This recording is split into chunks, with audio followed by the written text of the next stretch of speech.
జయతు జయతు దేవో దేవకీనందనోయం జయతు జయతు కృష్ణో వృష్ణివంశప్రదీపः జయతు జయతు మేఘశ్యామలకోమలాంగో జయతు జయతు పృథ్వీ భరనాశో ముకుందః. హరి ఓం. పరమేశ్వర స్వరూపైన సభకి నమస్కారం. తీర్థయాత్రకు వెళ్ళేటప్పుడు ఎలా వెళ్ళాలో కూడా చెప్తుంది భారతం అన్యాపదేశంగా. ధరణిసురుల గురుల పరమయోగుల మహాభాగులైన ఎట్టి భాగవతుల రాజవంశవరుడు పూజించుచును వారి వలన పుణ్యకథలో వెలయ వినుచు. వెళ్ళేటప్పుడు తనతో పాటుగా ఎవరిని తీసుకెళ్ళాడు అంటే ధరణిసురుల బ్రాహ్మణుల్ని తీసుకెళ్ళాడు. ఎవరు? వాళ్ళు బాగా వేదం చదువుకున్నవాళ్ళు. ఎక్కడికి వెళ్ళినా ఇక్కడ ఈ కార్యక్రమం చెయ్యాలి అంటే చటుక్కున వాళ్ళు ఆ కార్యక్రమాన్ని చెయ్యగలరు. అలాగే గురుల అంటే పెద్దలైనటువంటి వాళ్ళు, వాళ్లతో పాటుగా పరమయోగుల గొప్ప యోగులైనటువంటి వాళ్ళని, తపశ్చక్రవర్తుల్ని, అలాగే మహాభాగులైన ఎట్టి భాగవతుల చాలా భక్తి కలిగినటువంటి వారు. ఎక్కడికి వెళ్ళినా ఆ భగవత్ స్వరూపం గురించి దాని గురించి బాగా చెప్పగలిగినటువంటి వాళ్ళు. రాజవంశవరుడు పూజించుచు వెళ్ళేటప్పుడు ఎలా? వెళ్ళేటప్పుడు వచ్చేటప్పుడు కూడా పూజించచ్చు అన్న మాటకు అర్థం ఏమిటి? నోటి మాటతో కాదు, వాళ్ళు చెప్పినట్లు బ్రతుకుచు. అంతేగాని పైకి నోటి మాటతో పూజిస్తూ లోపల ఆయన వద్దన్న పని చేస్తూ అని కాదు దాని అర్థం. వెళ్ళినప్పుడు పూజించచ్చు అంటే ఆయన ఎలా చెప్పారో అలా చేస్తూ, నేను గొప్పవాణ్ణని కాదు, అవతల వారికి తాను లొంగి ఉండి వశపడి. అసలు ఆ వినయము విధేయత లేనివాడికి తీర్థయాత్ర చేసే అధికారం ఎక్కడి నుంచి వస్తుంది? కాబట్టి బయలుదేరి వారి వలన పుణ్యకథలు వెలయ వినుచు. పుణ్యకథలన్నీ వింటూ వెడుతున్నాడు. పుణ్యకథలన్నీ వింటూ వెళ్ళడం అన్న మాటకు అర్థం ఏమిటి అంటే, ఎప్పుడైనా ఓ ప్రదేశానికి మీరు వెడుతున్నారనుకోండి, అసలు ఆ ప్రదేశానికి ఎప్పుడు వెడతానా అన్న ఉత్సాహం మీకు కలగాలి. ఎందుకని అంటే, ఏదో రామేశ్వరం తీర్థయాత్రకి ఎడదామన్నారనుకోండి, అసలు రామేశ్వరం ఏమిటి, రామేశ్వర క్షేత్ర వైభవం ఏమిటి, ధనుష్కోట్ అంటే ఏమిటి, అక్కడ ఉప్పూరు క్షేత్రానికి వైభవం ఏమిటి, రామేశ్వరంలో నూతులు ఎందుకు వచ్చాయి, అక్కడ ఎన్ని విచిత్ర సంఘటనలు జరిగాయి, అసలు రామేశ్వర లింగం ఎలా వచ్చింది, అమ్మవారు ఎందుకు అక్కడ గొప్పతనం, తెల్లవారుజామున స్ఫటికలింగానికి ఎందుకు అక్కడ ఆరాధన అలా చేస్తారు, సముద్ర స్నానం ఎలా చెయ్యాలి, లఘు సంకల్పమా మహాసంకల్పమా, దాని వలన ఫలితం ఏమిటి, కాశీరామేశ్వరాలను ఎందుకంటారు, ఇవన్నీ ముందు ఒక వారం రోజులు వింటున్నారనుకోండి. ఇంకా రేపు లేదు ఎల్లుండే, ఇంకా రేపు చెప్పట్లేదు, వారం రోజులు చెప్పాను మీకు, రేపు చెప్పను, పెట్టి సర్దుకోండి, ఎల్లుండి బయలుదేరదాం అన్నాను అనుకోండి. ఒక ఉత్సాహం ఉంటుంది, వెళ్ళేటప్పుడు ఒక సంతోషం ఉంటుంది. ఆ సముద్రం చూస్తుంటే ఓ దీని మీదే మహాస్వామి నడిచి వెళ్ళారు అని చెప్పుకుంటూ, అమ్మ ఆ రామేశ్వరం వచ్చేసిన తర్వాత కిందకి దిగుతుంటే అబ్బా రామేశ్వరం వచ్చేసాం అని ఒక పొంగు. లేకపోతే నడుము నొప్పి, కాళ్ళ నిప్పులు, తలకాయ పోటు, పడిశం ఇవే జ్ఞాపకానికి వస్తుంటాయి. శరీరంలో మధుమేహం ఇవి జ్ఞాపకానికి వస్తాయి తప్ప పలహారం ఏం పెట్టారు, అందులో ఇది కాకుండా ఇదైతే బాగుంటుండేది, జీలకర్ర వేయకుండా ఉంటే బాగుండేది, వేస్తే బాగుండేది, అక్కర్లేని చర్చలు వస్తాయి. కాదు, అక్కడికి వెళ్ళాలన్న ఆర్తి కలుగుతుంది. ఒక ప్రదేశానికి వెళ్ళేటప్పుడు ముందు ఆ ప్రదేశం గురించి చెప్పగలిగిన వాడు ఉండాలి. లేకపోతే వెళ్ళేం చేస్తావు, నీకేం తెలుస్తుంది? అక్కడికి వెళ్ళి అందరిలా నించుంటావు, ఓహో చెట్లు పుట్టలు, తిరిగి వచ్చేసిన తర్వాత అంతకుముందు బాగా వెళ్ళొచ్చిన వాడు ఉన్నాడు, మీరు అది చూశారా, అదొకటి ఉందా, మాకు తెలియ, ఈ మాట మీరు ఎడితే చెప్తురు అన్నారు కదా. అందుకే తీర్థయాత్ర ఎలా చెయ్యాలో కూడా చెప్తున్నారు భారతంలో. కాబట్టి పుణ్యకథలు వెలయ వినుచు. ఎక్కడికి బయలుదేరాడు అంటే, హస్తినాపురం నుంచి బయలుదేరి ఆయన మొట్టమొదట ఎక్కడికి వెళ్ళాడు అంటే ఉత్సాహవంతంగా. అప్పటికి వాళ్ళు ఇంద్రప్రస్థంలో ఉన్నారు. ఎందుచేత అంటే, ఇప్పుడు నేను చెప్తున్నటువంటిది ఆదిపర్వంలో మొట్టమొదట నేను ప్రారంభం చేశా ఇవాల్టి వృత్తాంతాన్ని. ఆదిపర్వంలో వీళ్ళు రాజ్యం చేసినటువంటి తర్వాత వచ్చినటువంటి సందర్భం ఇంద్రప్రస్థంలో జరిగినటువంటి వృత్తాంతం. ఇంద్రప్రస్థం నుంచి బయలుదేరి మొట్టమొదట ఏ క్షేత్రానికి వెళ్ళాడు అంటే, గంగాధర పింగజట సంగమ మంగళ విశాల చటుల తరంగన్ గంగానది సేవించను గంగాద్వారమున విగత కల్మషుడగుచున్. గంగాద్వారానికి వెళ్ళాడు అన్నారు. ఏమిటి గంగాద్వారం అంటే? హరిద్వార్. హరిద్వార్ క్షేత్రానికి వెళ్ళాడు. హరిద్వార్ మూడిటికి ద్వారం. అందుకే భారతదేశంలో పరమ ప్రఖ్యాతమైనటువంటి పుణ్యభూమి. అసలు ఆ భూమితో స్పర్శ లేనివాడు మీకు ఎవరు కనపడడం. అక్కడ హరిద్వార్ ఎందుకని అంటే అక్కడి నుంచే బదరీ క్షేత్రానికి వెళ్ళడానికి మార్గం, అది గడప. అది దాటి బదరీ క్షేత్రానికి ఇంకా ప్రయాణం చేస్తారు బదరీనారాయణ్. అందుకని హరిద్వార్, హరిని చేరడానికి ద్వారం. గుమ్మం దాటితే కదండి లోపలికి రావడం. ఆ ద్వారం దాటితే ఇంకా దేవభూములు బదరీనాథ్ చేరుతారు. హరద్వార్, ఆ ద్వారమును దాటితే కేదార్నాథ్ చేరుతారు. రెండింటికి గంధమాదన పర్వతం దాటిన తర్వాత విడిపోతాయి. ఒకటి ఇటు వెళ్ళిపోతుంది, ఒకటి అటు వెళ్ళిపోతుంది, కేదార్నాథ్. మూడవది గంగాద్వార్. ఎందుకని? గంగ భూమి మీదకి వచ్చింది.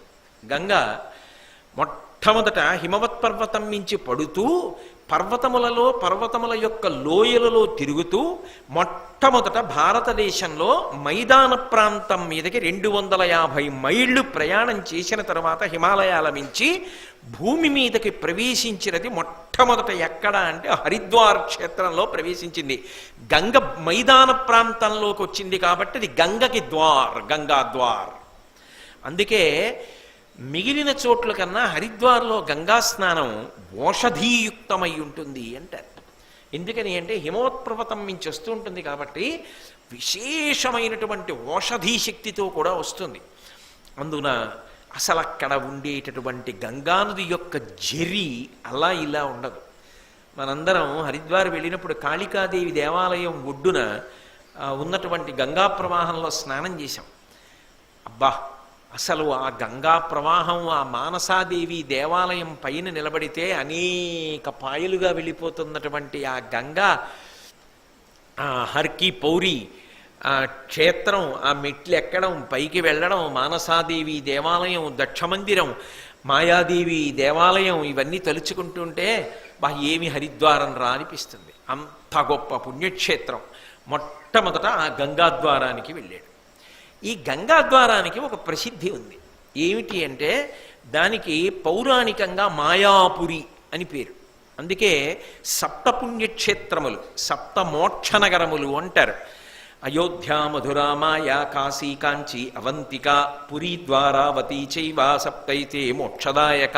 ఈ 3 పురములలో ప్రవేశించాలి అంటే కలియుగంలో మోక్షమునకు అధికారం ఉన్నవాణ్ణి ప్రవేశపెడతారు. లేదా భగవంతుడు తేలికగా అనుగ్రహించడానికి ఆ పురములోకి ప్రవేశపెట్టాడు అంటే వాడు మోక్షమునకు అధికారం అవుతున్నాడు అని గుర్తు.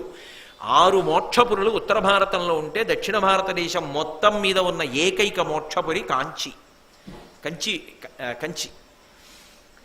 అందులో ఉత్తర భారతదేశంలో ఉన్న 6 మోక్షపురులలో ఒకటి మాయాపురి అంటే హరిద్వార్.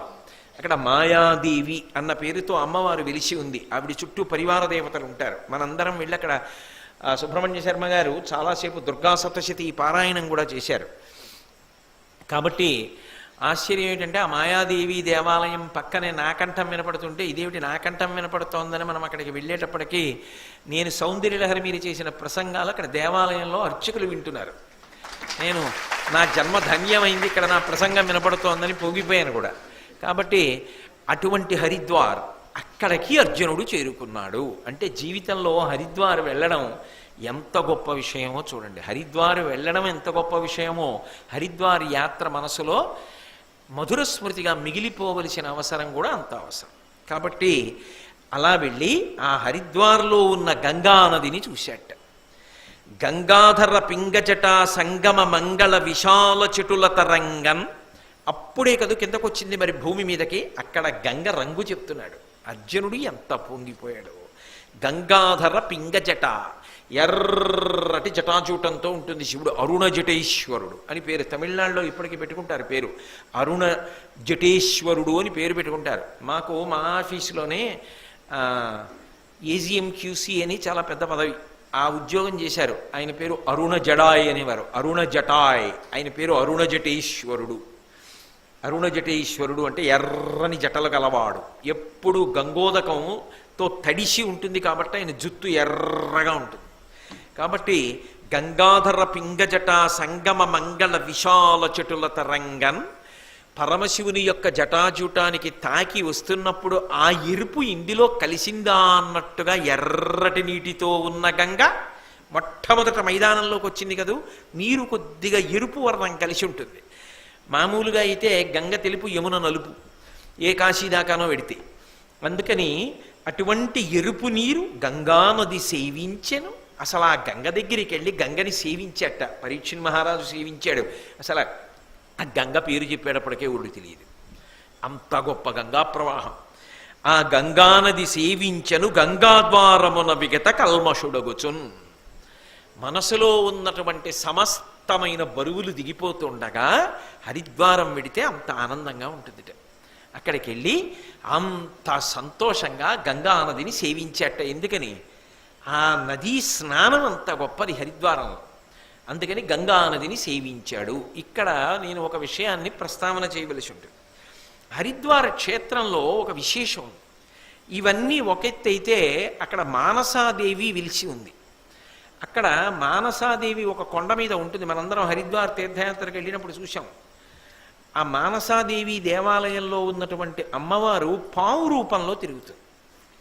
ఆవిడ పావు రూపంలో తిరగడం కాదు, ఆవిడ ప్రీతి పొందిన చోటుకు వస్తూ ఉంటుంది. మనందరం ఎక్కడ కూర్చుని ప్రతిరోజు ప్రవచనం చేసేవాళ్ళమో, ఎక్కడ కూర్చుని విష్ణు సహస్రం అవి పారాయణ చేసేవాళ్ళమో, అక్కడికే ఒక రోజున పెద్ద పాము వచ్చింది. హరిద్వార్లో ఒక నియమం ఉంది, ఎంత పెద్ద పామైనా సరే చంపరు. అక్కడ గోనె సంచి పడతారు, అందులోకి వెళ్ళిపోతాయి పాములు. వెళ్ళిపోతే మూట కట్టి పట్టుకెళ్ళి, విచిత్రం ఏమిటంటే అడవిలోనన్నా వదిలేస్తారు, పైకి పట్టుకెళ్ళి మానసాదేవి దేవాలయం ఉన్న కొండ మీదన్నా వదిలేస్తారు. ఏ పాము ఎవరిని ఏమీ చేయదు. మీకు బాగా జ్ఞాపకం ఉందో లేదో, దాన్ని శ్రీ వెంకటేశ్వర భక్తి ఛానల్ రికార్డ్ చేసి ప్రసారం చేసింది కూడా. మనందరం హరిద్వార్లో కాళికాదేవి దేవాలయం దగ్గర గంగానది ఒడ్డున పూజ చేస్తుంటే శర్మ గారు అదిగో మానసాదేవి దేవాలయం అన్నారు నాతోటి. నేను ఇలా తలెత్తి ఎదురుగుండా కొండ మీద అమ్మవారిని చూస్తున్నా. అకస్మాత్తుగా నది మధ్యలో పైకి లేచిందో పాము. అయ్యి బాబోయ్, ఎంత పాము అనుకున్నాం. మనుష్యుల్ని చూస్తే వెళ్ళిపోవలసిన పాము మనం పూజ చేస్తున్న వైపుకి వచ్చింది. వచ్చి పసుపు కుంకాలు వేసిన చోట ఎక్కడ తేలుతున్నాయో ఆ పసుపు కుంకాల్లోకి వచ్చి తన ఒంటికి అంటించుకుని నీళ్లలోకి వెళ్ళిపోయి అంతర్ధానం అయిపోయింది, కనపడలేదు. అక్కడ అమ్మవారు సర్పరూపంలో దర్శనమిస్తూ ఉంటుంది. అక్కడ ఉత్తమ జాతి సర్పములు తిరుగుతూ ఉంటాయి. అందుకే సంతానకారకం. సంతానం లేనివారు కూడా అక్కడికి వెడితే మానసాదేవి అనుగ్రహం వల్ల కడుపు పండుతుంది అంటారు. మన దగ్గర ఒక గొప్ప వైద్యుడు, ఆయన భార్య అక్కడే గర్భం ధరించింది. ఇప్పుడు ఆయనకి కూతురు పుట్టింది కూడా, మీకు అర్థమైంది ఎవరో. కాబట్టి ఆ మానసాదేవి అక్కడంత ప్రఖ్యాతి, ఇన్నిటికి కూడలి హరిద్వార్, అంత గొప్ప క్షేత్రం. కాబట్టి అటువంటి ఆ హరిద్వార్ క్షేత్రంలో గంగానది ఒడ్డున రోజు కూర్చుని చక్కగా వచ్చినటువంటి బ్రాహ్మణులు ఆ హరిద్వార్ విశేషాలు చెప్తున్నారు. రోజు దేవాలయానికి ఎడుతున్నాడు, సేవిస్తున్నాడు, వస్తున్నాడు, హోమం చేస్తున్నాడు, యజ్ఞం చేస్తున్నాడు, యాగం చేస్తున్నాడు, స్నానం చేస్తున్నాడు, చక్కగా హాయిగా సంతోషంగా కథలన్నీ వింటున్నాడు. ఎంతమంది అక్కడికి వచ్చారో, ఎలా సేవించారో, ఎలా ధన్యాత్ములయ్యారో అన్నీ వింటున్నాడు, ఆనందపడిపోతున్నాడు. ఒక రోజున అలాగే ఆ నదీ తీరంలో కూర్చుని ఉన్నాడు. కూర్చునుండగా అర్జునుడు నల్లగా ఉంటాడు. నలుపు అందం తక్కువ అనడానికి ఏం లేదు. ఎందుకని అంటే వ్యాసుడు నలుపు, ద్రౌపది నలుపు, కృష్ణుడు నలుపు, పార్వతి నలుపు, అర్జునుడు నలుపు. కానీ ఆ నలుపులో ఒక గొప్ప అందం ఉంది. తెలుపే అందం కాదు, నలుపు కూడా చాలా గొప్ప అందం.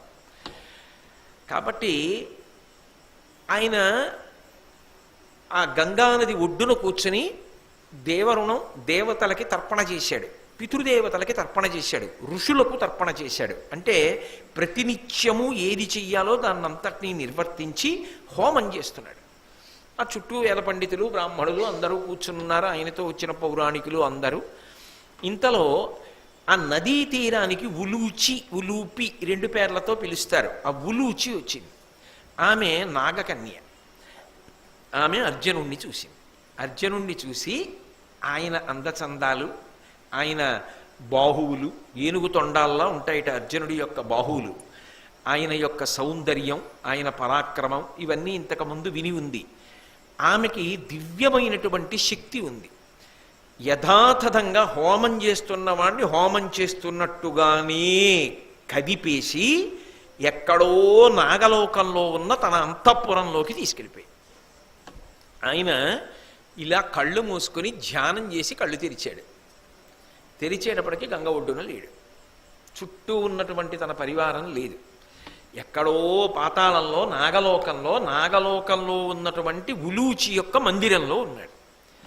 ఆయన ఇటు తిరిగి చూశాడు. ఉలూచి కనపడింది. ఆమె కూడా చాలా గొప్ప అందగత్తె. తామర రేకుల వంటి కన్నులు కలిగింది. ఆమె వంక చూసి ఓ నవ్వు నవ్వాడు. ఆయన బాబాయ్ నేను ఇక్కడికి ఎందుకు వచ్చేసాను అది ఇది ఏమనలేదు.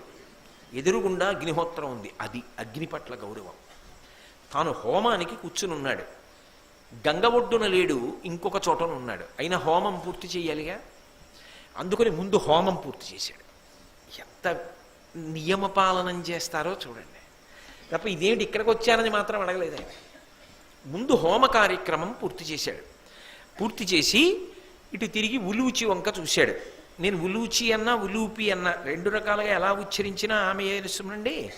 తిరిగి తామరసనేత్ర నీ పేరేమి, ఎవ్వరితనూజవు, ఇట్లేల మహావ్యామోహితవైతివి అనవుడు కోమలి సుందర సురరాజపుత్రునకు ఇట్లనియన్. ఆయన అన్నాడు, తామర పువ్వుల వంటి కన్నులు కలిగిన దానా, నువ్వు ఎవరి పిల్లవి? నా మీద ఎందుకు ఇంత వలపు కొన్నావు? ఎందుకు నన్ను గంగానదీ తీరం నుంచి ఇక్కడికి తీసుకొచ్చావు? ఎందుకు ఇక్కడికి తీసుకొచ్చి నీ అంతఃపురంలోకి ప్రవేశపెట్టావు? నీ యొక్క చూపు చూస్తుంటే నీకు నా మీద విశేషాభిమానం, భర్తృ సంబంధమైనటువంటి వ్యామోహం కలిగినట్లుగా అనిపిస్తోంది. ఎవరు నువ్వు అని అడిగాడు.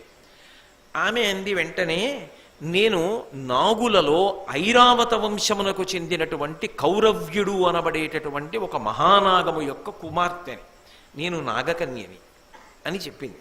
నా పేరు ఉలూచి. అయితే ఇక్కడ మీకు ఒక అనుమానం వస్తుంది, నాకు తెలుసు. ఏమండి, ఎంత నాగకన్య అయితే మాత్రం అంతమంది బ్రాహ్మణులు, అంతమంది వేద పండితుల మధ్యలో గంగా తీరంలో హోమం చేస్తూ హోమవేదిక ముందున్నటువంటి అర్జునుణ్ణి హోమవేదితో కలిపి తీసుకురాగలదా క్షణంలో? అంత శక్తివంతురాలా? అర్జునుణ్ణే తీసుకురాగలిగినంత శక్తి ఉంటుందా అనుకుంటారేమో. నేను ఆదిపర్వం చెప్పినప్పుడు మీ అందరూ విన్నారు, జ్ఞాపకం ఉందో లేదో అని ఇంకొక మాట చెప్తున్నాను. ఉదంకోపాఖ్యానము అని ఆదిపర్వం ప్రారంభంలోనే వస్తుంది. ఆ ఉదంకోపాఖ్యానంలో ఉదంకుడు పాతాళ లోకానికి వెడతాడు అదితి కుండలములను వెతుక్కుంటూ. వెళ్ళినప్పుడు నాగులు కనపడతారు. కనపడినప్పుడు ఆ నాగదేవతలలో అత్యంత ప్రఖ్యాతి వహించినటువంటి నాగదేవతలని వరుస క్రమంలో నమస్కారం చేస్తాడు. అందులో మొదటి నమస్కారం అనంతుడి యొక్క వైభవాన్ని కీర్తిస్తూ చెప్పాడు. రెండవ నమస్కారం చేసినప్పుడు వాసుకి యొక్క గొప్పతనాన్ని చెప్పాడు. మూడవసారి నమస్కారం చేసినప్పుడు నాగుల యొక్క వైభవంలో ఈ ఐరావత వంశం గురించి నమస్కారం చేశాడు. ఈ ఐరావత వంశం గురించి నమస్కారం చేస్తూ ఉదంకుడు ఒక మాట చెప్పాడు. దేవమనుష్యలోకముల ద్రిమ్మరుచున్ విపుల ప్రతాప సంభావిత శక్తి శౌర్యులు అపార విషోత్కట కోప విస్ఫురత్ పావక తాపితాఖిల విపక్షులునైన మహానుభావులు ఐరావత కోటి ఘోర పణిరాజులు మాకు ప్రసన్నులయ్యడున్ అన్నాడు ఉదంకుడు. ఉదంకుడు చెప్పినటువంటి విషయాన్ని నేను ఇక్కడికి తీసుకొచ్చి చెప్తున్నా. ఐరావతుని యొక్క కుమార్తె, ఐరావత వంశంలో పుట్టిన కౌరవ్యుని యొక్క కుమార్తె. ఆ ఐరావతుని యొక్క వంశంలో పుట్టిన వాళ్ళకి, ఆ నాగులకన్నిటికీ కూడా కొన్ని ప్రత్యేక శక్తులు ఉన్నాయి. అదేవో సామాన్యమైన పిల్లపాములు కావు. అందుకే హరిద్వార్లో అనేకమైన పాములు తిరుగుతుంటాయి. అది నాగదేవతల యొక్క క్షేత్రము అని ఒక ప్రఖ్యాతి ఉంది. ఇప్పటికే అక్కడ విచిత్రమైన పూజ ఉంది. పాముని తీసుకొచ్చి పూజ చేస్తారు హరిద్వార్లో. అది కూడా పుచ్చుకుంటూ ఉంటుంది ఏమిటో విచిత్రంగా. కాబట్టి దేవమనుష్యలోకముల ద్రిమ్మరుచున్ వాళ్ళకొక గొప్ప శక్తి ఉంది, పుట్టుకతో వస్తుంది ఆ వంశంలో పుడితే.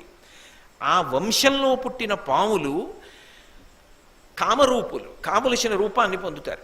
రెండు దేవ మనుష్యలోకముల ద్రిమ్మరుచున్, వాళ్ళు మనుష్యలోకానికి కావాలనుకుంటే అక్కడికి వస్తారు, దేవలోకములకు కావాలనుకుంటే అక్కడికి వెడతారు. అంటే వాళ్ళ యొక్క తేజస్సు అటువంటిది. కాబట్టి దేవమనుష్యలోకముల ద్రిమ్మరుచున్ విపుల ప్రతాప సంభావిత శక్తి శౌర్యులు, వాళ్ళ యొక్క ప్రతాపం కానీ, వాళ్ళ యొక్క శక్తి కానీ, వాళ్ళ యొక్క శౌర్యము కానీ ప్రశ్నించడానికి వీలు లేనిది. అంత గొప్ప శక్తి కలిగిన వాళ్ళు. అందుకే హరిద్వార్ క్షేత్రంలో మానసాదేవి అంత ప్రఖ్యాతి వహించడానికి కారణం అదే. ఆ తల్లి అంత ప్రఖ్యాతి వహించింది. భారతదేశంలో హరిద్వార్ క్షేత్రమన్నా, మానసాదేవి దేవాలయమన్నా, హరిద్వార్ గంగా స్నానం అన్నా అంత గొప్పదిగా ప్రఖ్యాతి వహించింది. ఒకప్పుడు హరిద్వార్ కేవలం పుణ్యస్థలం. ఇప్పుడు హరిద్వార్ అనేక రీతులలో ఎంత పెద్ద పట్టణం అయిపోయిందో. దగ్గరలోని డెహ్రాడూన్ ఉండడం, అద్భుతమైన దేవభూములు కదండి. ఏవి దేవాలయాలు, ఏవి తీర్థాలు, ఏవి పరమ పవిత్రమైన ఋషిభూములు అవన్నీ. కాబట్టి వాళ్ళు అపారమైనటువంటి శక్తి, శౌర్యము, పరాక్రమము కలిగినటువంటి వారు. వాళ్ళు వాళ్ళ యొక్క విషంలోంచి వచ్చేటటువంటి అగ్ని జ్వాలల చేత ఎంతటి గొప్ప గొప్ప శత్రువులైనా సరే కాల్చేవతల మారేయగలరు. అంత గొప్ప శక్తి కలిగినటువంటి వాళ్ళు. కాబట్టి అపార విషోత్కట కోప విస్ఫురత్ పావక తాపితాకిల విపక్షులనైన మహానుభావులు, అంతటి శక్తి సామర్థ్యములు కలిగినటువంటి వాళ్ళు. ఐరావత కోటి ఘోర పణిరాజులు మాకు ప్రసన్నులయ్యడున్. అటువంటి వాళ్ళు ఎంతమంది ఉన్నారో ఆ ఐరావత వంశంలో వచ్చినటువంటి నాగులు. అటువంటి ఆ నాగులన్నిటికీ కూడా నేను నమస్కరించుచున్నాను అంటాడు ఉదంకుడు. అలా ఉదంకుడి చేత నమస్కారం అందుకున్న నాగజాతిలో అనంతుడి తర్వాత వాసుకి, వాసుకి తర్వాత ఐరావతుడు, ఐరావతుని యొక్క వంశం తర్వాత తక్షకుడికి నమస్కారం చేశాడు. కాబట్టి వెంటనే ప్రత్యక్షమై వాళ్ళు ఏదో అనుగ్రహించారు. అదంతా ఉదంకోపాఖ్యానంలో అనుకోండి.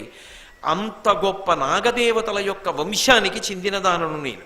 కాబట్టి నేను అన్యాపదేశంగా చెప్తోంది. నిన్ను గంగా తీరం నుంచి ఇక్కడికి క్షణకాలంలో తీసుకురావడం మాకు గొప్ప విషయం కాదు. అందుకని నిన్ను తీసుకురాగలిగాను. ఎందుకు తీసుకొచ్చాను అని అనుకుంటున్నావా అన్నప్పుడు ఆవిడ అర్జునుణ్ణి పిలిచినప్పుడు ఒక చిత్రమైన మాటతో పిలిచింది. అర్జున అనలేదు, పార్థ అనలేదు, ఫల్గుణ అనలేదు, పరహిత చరిత అని పిలిచింది. అంటే పరులకు హితము కల్పించడమే నీ యొక్క జీవితము సుమా అంది. నువ్వు ఎందుకు వచ్చావు తీర్థయాత్రకి? అసలు నీకు గంగా తీరానికి రావలసిన అవసరం ఏమిటి? గంగా తీరంలో హోమం చేయవలసిన అవసరం ఏమిటి? అంటే గంగ 10 మందికి ఉపకారం చేయడానికి భూమి మీదకి ఎలా వచ్చిందో నువ్వు అలా ఇక్కడికి వచ్చావు. ఎందుకు వచ్చావు అంటే నిజానికి ధర్మరాజు గారు వద్దన్నాడు. వెళ్ళక్కర్లేదురా అన్నాడు. అన్నయ్య నీకు మాట వస్తుంది, భీముడికి మాట వస్తుంది, నకుల సహదేవులకు మాట వస్తుంది, ద్రౌపదికి మాట వస్తుంది, అందుకెడతానన్నయ్య అన్నావు. అసలు అన్నయ్యతో ఆ మాట అనవలసిన అవసరం ఎందుకు వచ్చింది? ఒక బ్రాహ్మణుడి యొక్క ధేను సంరక్షణం కోసం వెళ్ళావు. అలా ఆ సమయంలో అక్కడికి వెళ్ళి ధనస్సు తీసుకుంటే నువ్వు 12 నెలలు తీర్థయాత్ర చెయ్యవలసి ఉంటుందని తెలిసి కూడా వెళ్ళావు బ్రాహ్మణుడి యొక్క ధేనువుని రక్షించడానికి. అంటే నువ్వు ఎన్ని కష్టాలు పడ్డా నీకు ఏది ఇష్టం అంటే పరుల యొక్క హితం ఇష్టం. అంటే ఇప్పుడు మీకు ఏమర్థం అవుతోంది? ఆవిడ దేన్ని కలుపుతోంది మాట్లాడేటప్పుడు? ఆయన ఎందుకు వచ్చాడో చెప్పక చెప్పింది. ఒక్క మాటలో పిలవడంలో చెప్పింది పరహిత చరిత అని. అంటే నువ్వు ఎందుకు వచ్చావో, నువ్వేం చేశావో, నీ మనసు ఎటువంటిదో నాకు తెలియదని అనుకోవద్దు. నువ్వు బాహ్యమునందు అందగాడివి, లోపల అందగాడివి. నేను వశపడితే తప్పే ఉంది? ఆ పిలుపులో చెప్పింది చెప్పకుండా. అది ఆమె జానతనం, ఉలూచి మాట్లాడగలిగినటువంటి నేర్పరితనం. నన్నయ్య గారు పద్యరచన చేసేటప్పుడు మహాద్భుతంగా చేస్తారు మహానుభావుడు. చిన్న పద్యంలో అవతల వారి వ్యక్తిత్వాన్ని అంతటిని చొప్పిస్తాడు. అందుకని పరహిత చరిత అని పిలిచి నీ గుణములు తొల్లియు నాగీగీతములందు విని తగిలి ఇప్పుడు మనోరాగమున చూడగంటిని భాగీరథియందు నిన్ను పరహిత చరిత. నీ గుణములన్నీ నేను విన్నానయ్యా. ఎలా విన్నావు అంటావేమో. నాగీగీతములందు విని తగిలి.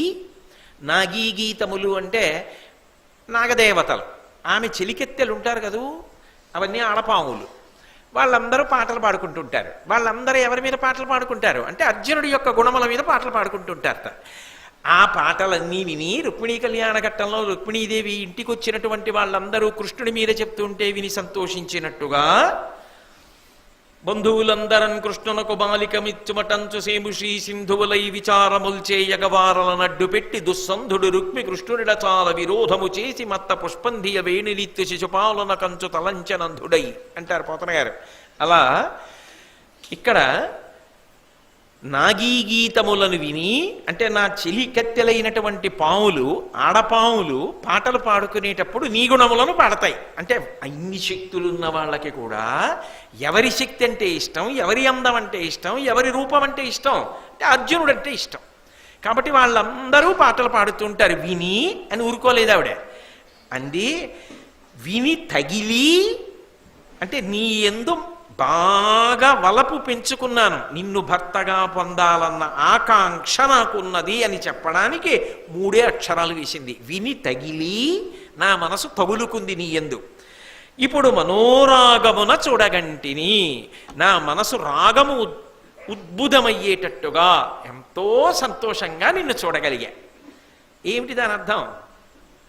అక్కడ గంగా తీరంలో చూశా, బోలెడంతమంది బ్రాహ్మణులు ఉన్నారు, వేద పండితులు ఉన్నారు, నా చెలికెత్తెలు ఉన్నారు. ఇంతమంది ముందు చూడాలనుకుంటున్న వాణ్ణి చూడడానికి అవకాశం వచ్చిందని నాకు అనిపించినా అదే పనిగా చూడడానికి సిగ్గడ్డొచ్చింది. ఇప్పుడు ఆ భయం ఏం లేదు. నా అంతఃపురం నువ్వు హోమం చేసుకుంటుంటే కనివి తీరా చూశా. అమ్మో, ఒక్క పద్యంలో ఎంత తన హృదయావిష్కారం చేసిందండి, తిన్నగా చెప్పకుండా. అంటే ప్రౌఢనాయిక అంటారు. ఆ మాట్లాడడంలో నేర్పరితనం అని ఎక్కడ చూశాను ముందు నిన్ను? భాగీరథి యందు. భాగీరథి, గంగానదికి ఇంకో పేరు చెప్పకూడదా?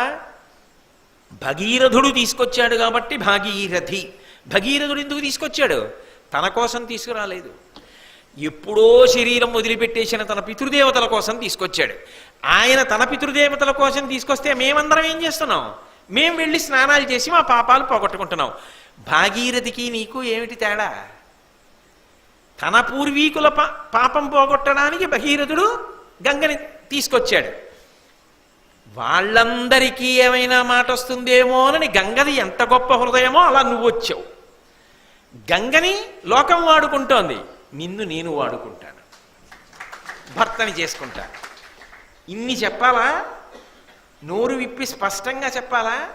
చెప్పనవసరం లేకుండా ఒక నాయిక, ప్రౌఢనాయిక యొక్క మనసులోకి ప్రవేశించి ఆమె మాటలను ఒక చిన్న పద్యంలో ఇంత గొప్పగా ఆవిష్కరించాలంటే నన్నయ్య గారు ఒక ఉలూచి అయిపోయారు. నన్నయ్య గారు ఒక నాగకాంత అయిపోయారు. అయిపోతే తప్ప ఆ పద్యం ఎలా పడుతుంది అసలు? పరహిత చరిత అని అర్జునుడికి ఏ పేర్లు లేనట్టు ఆ పేరుతో పిలవడం ఏమిటి? పరహిత చరిత అని. అంటే అది భారతం అంటే. అది మన నన్నయ్య, తిక్కన, ఎర్రాప్రగడ వంటి మహాకవులంటే. ఇప్పుడు అర్జునుడికి మళ్ళీ వేరే ఇంకా స్పష్టంగా చెప్పాలా?